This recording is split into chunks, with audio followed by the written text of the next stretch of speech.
Was fighting to get an area notified as a wildlife sanctuary, the Binsa Forest, and after a long struggle with vested interests and the timber mafia in those days, they used to be in Kumaon, finally managed to get it notified. And then the idea of having some alternative livelihood for the women who were busy cutting fodder and fuel and grazing cattle inside the sanctuary came about. So it was not only drudgery reduction for the women, but also an alternative livelihood. And my Rakhi brother was very involved in that time with the handloom movement in India. His name is Martan Singh, and so he encouraged me to go for handlooms as an alternative way of livelihood for the women. And that's how we started a big training program. In fact, a friend of mine from America, the daughter of the actor Danny Kaye, Dina, so she was very generous with her money, and she helped with the training programs and setting up of the infrastructure for Panchachuli.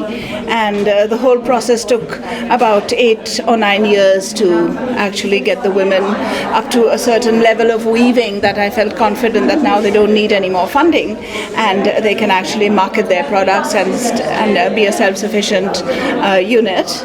So we started marketing at the local level, at the domestic level, and then slowly having trunk shows abroad and exhibitions like this in Europe. And over the years, Panchachuli made it as a well-established name for high-quality handlooms, and the women are totally self-sufficient. Works on the principle of sharing of profits, and all the profits are shared equally among the members of the cooperative, and they also get minimum wages, and they get bonus for Diwali, and a number of perks like free bus rides to and from their villages, and midday meal and so on. And they work from 10 to 5. And the products are sold. Now we have our own retail outlets in Uttarakhand, and then slowly we developed a domestic market and an international market, and particularly Panchachuli UK, which my friend Mary King is looking after, has done really well, and we've been exporting a lot to the United Kingdom as well as to Germany and to France and to Australia and the United States.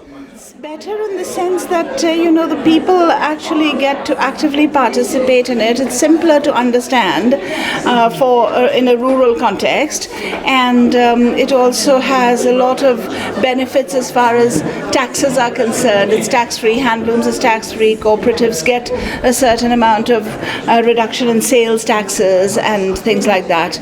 So that model worked very well for Panchachuli.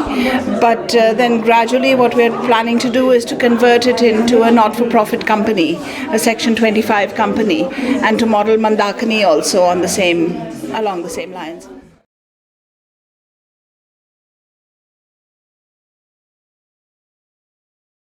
Mandakini started as a response from the women of Panchachuli to the disaster in Kedarnath, and they decided that because their model had been working so well and successfully for so many years and was actually a sustainable model, and it was something that was had its roots in a very rural background, so it could work as an alternative, as a kind of livelihood for the women who had been deeply affected by the Kedarnath disaster.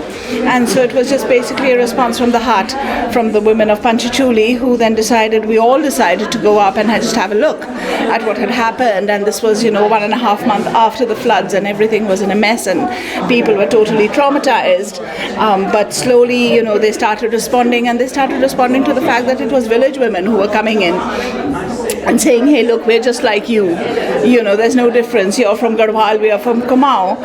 And this is something that we can make work. It's not some highfalutin idea that's come from some urban organization or whatever. It's a very rural-based thing. And so I think that level of confidence and trust was gradually built up.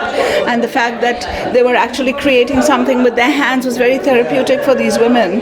And the fact that they were working in a group was very therapeutic, and so they really took to it. And once they decided that this is what they're going to do, I think it's remarkable that within a year they're able to actually come up with a collection.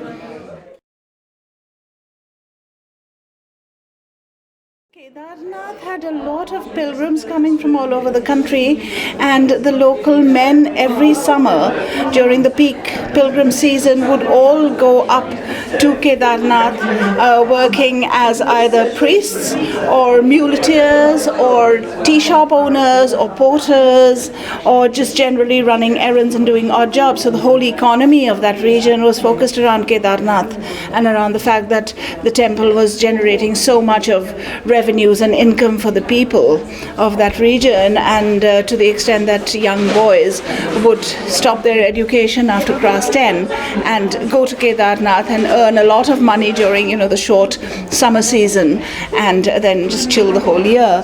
So the whole economy was focused around that, and that is why at that particular time, because this was an out of season rain and the floods came in June, which is normally dry summer months, and so everybody had gone up to Kedarnath actually to work, and so when the flash flood came, everybody got swept away.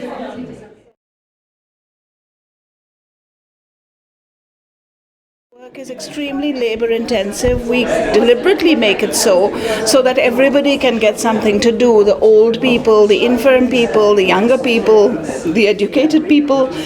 So if there's something in it for everybody, number one. And secondly, I think that we can't cope with huge orders.